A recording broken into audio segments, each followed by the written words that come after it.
Samantala, handang-handa na si Senate President Manny Villar na tumakbo bilang presidente sa eleksyon 2010.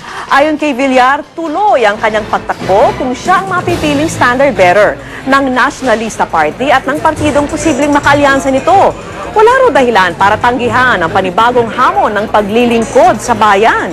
Bukod kay Villar, kabilang sina Vice Presidente Noli de Castro, Senador Ping Lacson, Mar Rojas at Loren Legarda sa mga sinasabing posibleng sumabak sa karera sa pagka-presidente.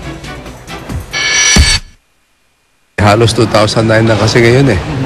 At maganda rin naman ang ating mga kababayan ay nakikita ka ng matagal pa para nakasusuri ka mabuti.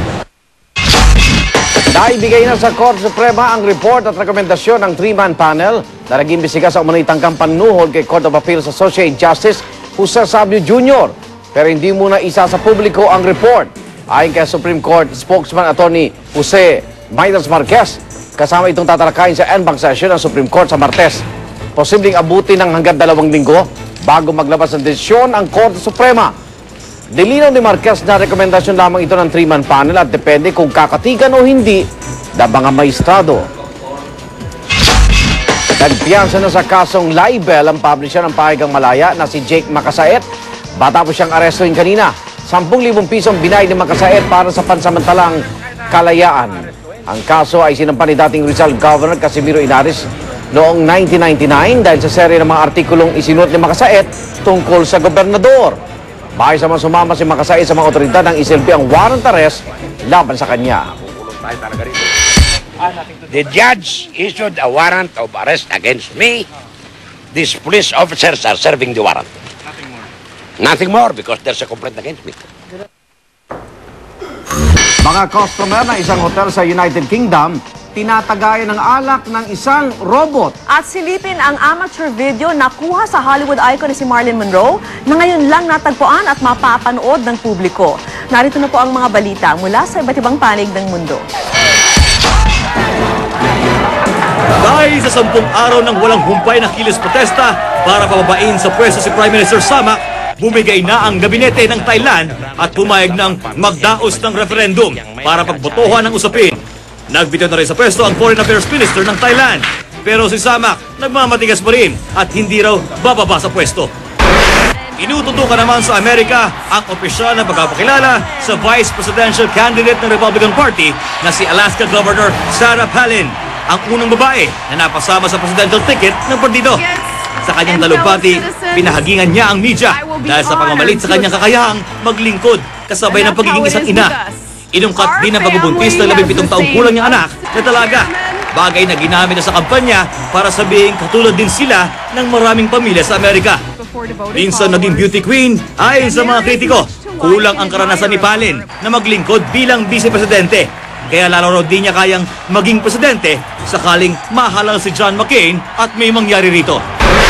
Isang bloke ng yelo na singlaki ng distrito ng Manhattan ang tuluyan ng humiwalay sa nagyayelong isla ng Ellesmere sa Canada. Patunay raw ito ng patuloy na pag-init ng klima o global warming. High-tech na bartender ang bida ngayon sa isang hotel sa United Kingdom. Ang robot na si Mr. Asahi. Kaya niyang magbukas ng lata ng beer, magtagay at maghatid ng isang round ng mga inumin sa loob ng 2 minuto. Isang lumang film role na naglalaman ng 2.5 minutong amateur na kuha kay Marilyn Monroe ang nakalkal sa Melbourne, Australia. Kuha raw ito ng isang US naval officer sa set ng classic comedy na Some Like It Hot at natagpuan lang kamakailan matapos ang 50 taon. Para sa saksi, Michael Bahati nagulat. Samantala, isang text message ang kumakalat para magbabala sa umano'y malaking radiation wave na mangyayari. Ay sa text, mapanganib ang radiation na manggagaling daw sa mga cellphone towers, kaya dapat i-off muna ang mga cellphone bandang alas 11 ng gabi. Agad daw ang nilinaw ng Smart na text scare lang ito at walang dapat ikatakot. Paliwanag ng Smart, wala raw surge of radiation na nanggagaling sa cell site sa isang specific time. Pinaimbestigahan ng lokal na pamahalaan ng Tagum City sa Davao del Norte ang pagkalat ng isang cybersex video. Isang estudyante umano ang sangkot dito at mukhang kuha raw ito sa loob lamang ng isang internet cafe. Narito po ang report. Sa unang tingin, aakalaing simpleng pakikipag-chat lang ang pinagkakabalahan ng babaeng ito. Nakasuot pa kasi siya ng uniforme ng isang sikat na universidad sa Tagum City sa Davao del Norte. Pero makalipas lamang ilang minuto, ipinakita na niya ang masiselang bahagi ng kanyang katawan. Kasunod pa nito, ang ilan pang malalaswang eksena. Maririnig pa sa background ng dalawang lalaki at isang babaeng nagtatawanan. Agad namang naalarma ang mga lokal na opisyal ng Tagum sa pagkalat ng webcam sex video. Bukod kasi sa posibleng isang estudyante ang sangkot, duda nila nangyari ang lahat sa isang internet cafe, isang lugar na bukas sa publiko. Si Tagum City Mayor Ray Uy gustong malaman kung saang internet cafe naganap ang kahalayan at kung sinong nagpakalat ng video. We all thought nga naana sila di ang internet cafe with all the secrecy and privacy. So, kana nga ilahang expose, pailikas. Pero pakiusap ng presidente ng Internet Cafe Association of Tagum, wag naman daw sana silang agad pag-initan.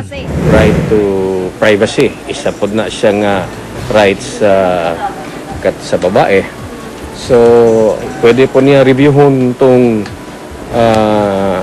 i-reviewon niya ang circumstances kung naay duha mo na, kung naay negligence ang katong nga maong internet cafe or kung basig pong nakikonsabo pod ang maong nga internet cafe. Pero kahit pa matunton ng babaeng nasa video at kung sino man ang pinagmulan nito, hindi sila maaaring kasuhan.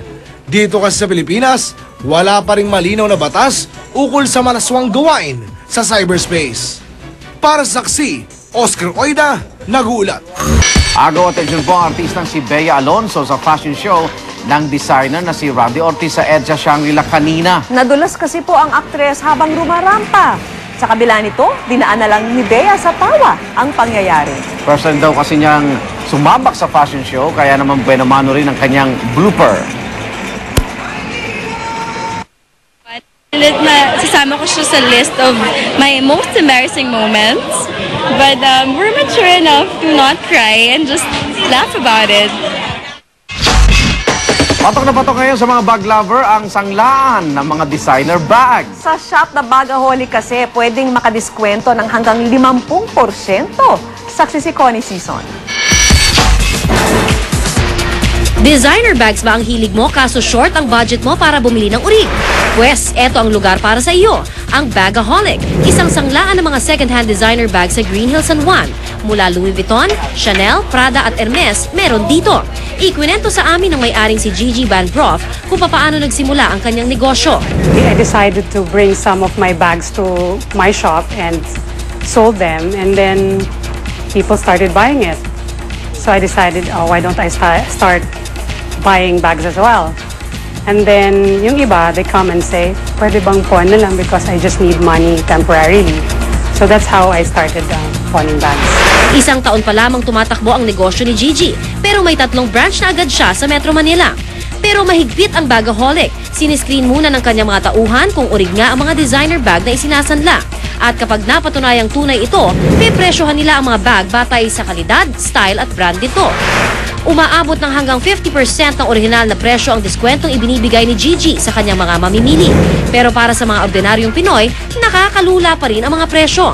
Ang pinakamurang designer bag nga dito, 10,000 pesos ang presyo, habang ang pinakamahal, pumapalo sa 440,000 pesos. Kapresyo na ng isang sasakyan. These two, ito yung pinakamataas. Yung Hermes, nabibenta pa rin. Kasi hindi ka basta-basta makakuha nito. Pipila ka ng taon bago ka makakuha. At kanya-kanyang hilig nga, kaya ang mga customer na inabutan namin, nahuhumaling sa Bagaholic. Sasanla ko pa rin kapag tapos bibila ko ng bago uli. Bagong style. I think it's an investment when you buy a signature bag. Mahigit sa 500 na ang mga designer bags ngayon ni Gigi. 20% ito ay isinanla sa kanya ngayong taon lang. Ako si Connie Sison, ang inyong saksi. Para sa karagdagang balita, patuloy tumutok sa GMA News and Public Affairs at mag-log on sa www.gmanews.tv kung saan mapapanood ang ilang bahagi ng saksi. Para naman makatanggap ng mga pinakabagong balita via text, type lang po ang GMA News Space On at isend sa 4627.